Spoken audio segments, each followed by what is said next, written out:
Welcome to another Forester video. We finally grabbed, right here, the last part that we needed to finish this whole external wastegate thing. So this are oil braided feed lines, and what that replaces is it replaces this hard line, and it also replaces this hard line right here that runs underneath the intake manifold for no reason. And apparently this is a really common problem on these cars that fails. Also, sorry if you can hear the lawnmowers out there at all. But what you do, I'll throw a photo up right here of what this is going to look like when it's done. My buddy Joseph sent me a photo of how it looks like so I can do this myself, and that's what it'll look like. So we have, as you can tell on the photo, on this side of the head on the top, one of the line goes to this side, and then it wraps around the side of the head over here, and then it's going to tee off, I think, right around here, and then one of them goes somewhere. I gotta really figure this out, but we're gonna put it together now. Or actually, I guess we gotta take some stuff off because we have to somehow access the head. Yeah, that's gonna be, it's this guy right here. So we just gotta take off this bracket so we can get to this bolt. Might as well just take off the intake while we're at it because that just makes it a little easier. I have one other new part, and that is a freaking massive intercooler. This thing is literally wider than my hand, or it's just about as wide as my hand. It is stupid big. Got a new intercooler. We had to swap over the Y pipe from the STI top mount, and I sold the STI top mount without the Y pipe. And so that'll be going on here as well. And then as soon as the car's put together, been in contact with the company, and we're getting it tuned.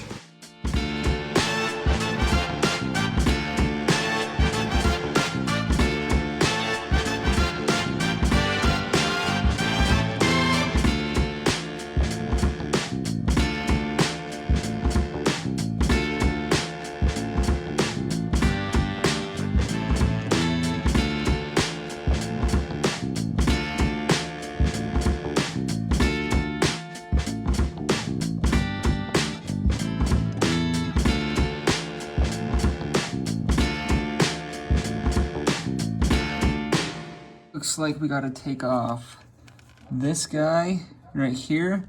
You should free the hard line because that's one of the banjo bolts we gotta tap into. Now we have the expansion tank taken off because we gotta get this bracket off to get the other banjo bolt for the oil feed off, which is underneath it. And this is the issue we're running into. This is the last bolt. And it's hitting the freaking hard line, of course. So not too sure. A lot of people say they cut it to get it off, which just might be why they cut it. But I got no clue. So I'm gonna keep brainstorming on what to do. All right, this should work. I just kind of took this off and tilted it up, and now I can probably get, it's probably a 17 again. Hey, that's a movie. Yep, that's loosened. Nope, can't get that side in.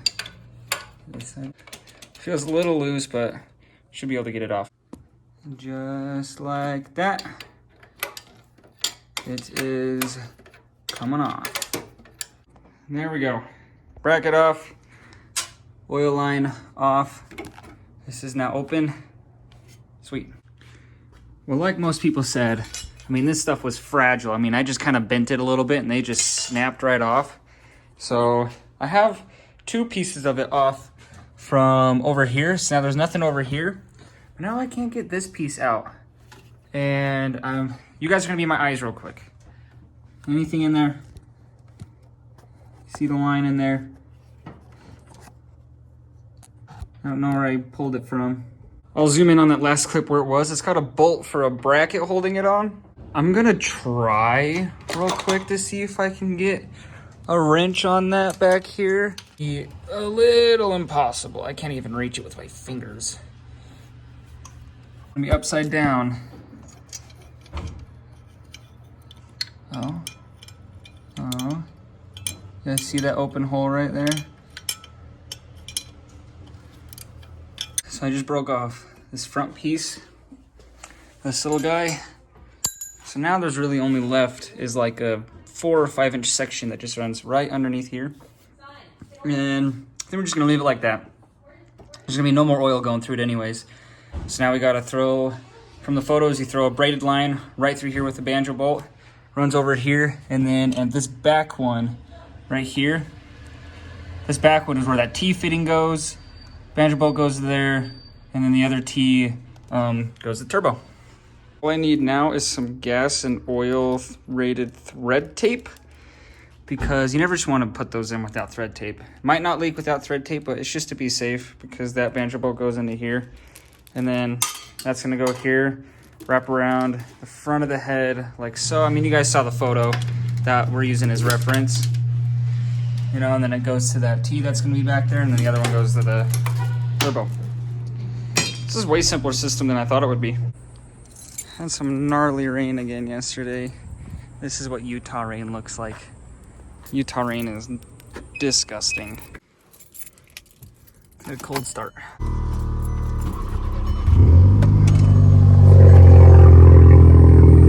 Nice. And let's check if this wheel is low. It is not low. Good to drive. There's a huge bump up here that's you can't avoid. But watch when we hit this bump. Thread tape acquired, or Teflon tape. Thread tape, Teflon tape, same stuff. Okay, yeah. Now we just gotta start putting this all together.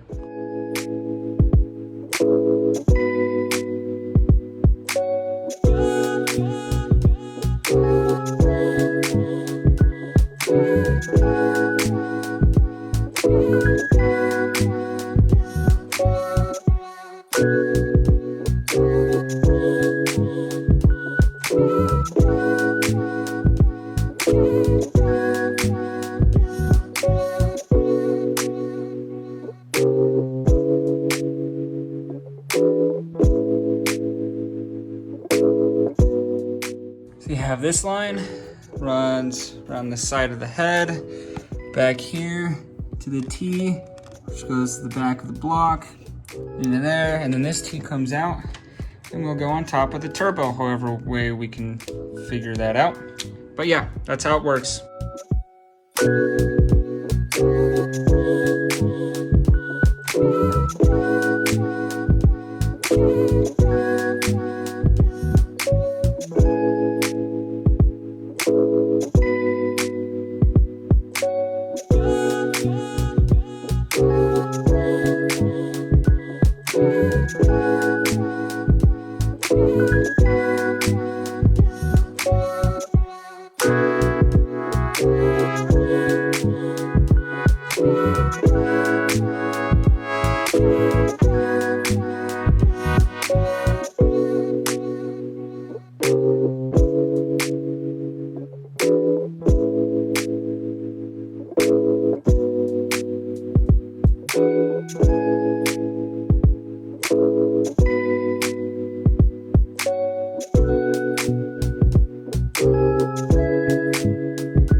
Okay, now it's time to run the wastegate lines. So we have port number 3, which is the middle port, goes to the intake, which when you're not external wastegate, this port goes to the turbo, and then this port goes to the intake. I don't know why it switches, but this is what I'm told to do. So this is what we're gonna try out first. This port right here goes straight to the wastegate, and this line on this port, which is port number 1, goes to the turbo and then tees and then goes to the wastegate. So we're gonna take care of that real quick. All right, we have down to the turbo, teed, ran back behind here. That way it stays away from the downpipe to that bottom port, and the top port ran back up here the same way to this bottom port. Wastegate is now plumbed. I am now gonna try and get the downpipe on, and then we gotta finish tightening all the up pipe bolts on the turbo, and once we have that tight, we're gonna throw the oil feed line on, because I don't want that to block me from getting some of these down here that are hard to get. And then once that's done, we're gonna get underneath the car and make sure we have to put the down pipe back onto the rest of the mid pipe, and then the up pipe, I'm gonna make sure the up pipe bolts are tightened to the header still, because they had a little bit of play. So I'm just gonna go back through and just tighten everything, make sure it's all good. Everything underneath the car is all buttoned up. We are ready to put her on the ground. Oh, I didn't like that moving. Is that yeah, we're still on there. We're still on there, good.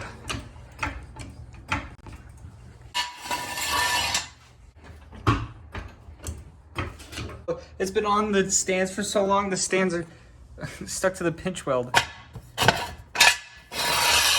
When we come. Nice.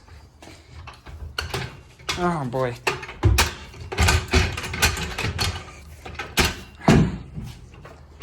It's stuck, and it's a low pro. I'm not even sure if I have air in my tank. The answer was like no. Well, the jack's gonna be stuck there until we can fill the tank up, and I don't want to fill the tank up with just the key because the car's been sitting for 2 weeks, so the battery's probably already not full on power, and I don't want to use an air compressor to fill up the tank without the car on because it'll probably just destroy the battery. But now the car is on the ground. We have one thing that we got to do that's not even related to any of this. I want to check the trans fluid. So I have some trans fluid. I'm going to check the trans fluid and top that off if we need to.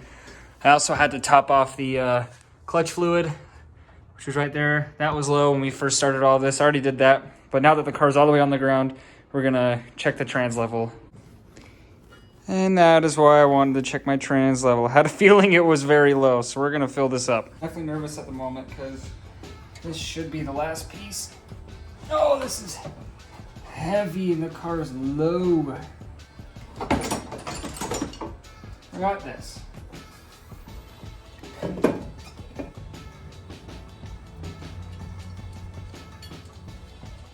Putting the intercooler on stance. Anyone that's ever put a top mount on, you know how much of a pain it is.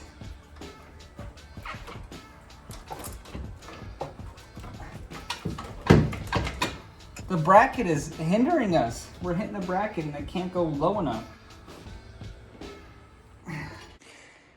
Believe it or not, it took me almost an hour to get the intercooler to fit, but we got it to fit. We got to put the blow valve on, and then I think we're ready to start. And now we actually have a way to mount the fuel pressure regulator. Before I just kind of had it sitting here. Now we have like a little zip tie to this bracket that actually holds it in a lot better than it was before because there was nothing holding it in before.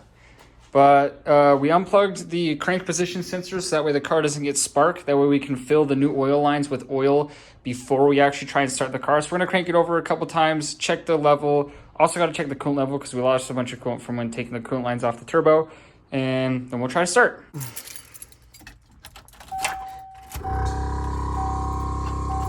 Probably need my access port before we do this. Shoop.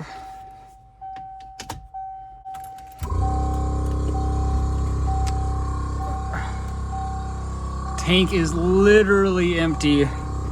20 psi is empty. All these, I mean, my car's aired out and all these sit about 20 psi. Key on. Remember, we're just cranking it over to get those lines filled with oil to see where we're at. See if anything's leaking and to make sure the oil level's all the way full. So here we go, cranking.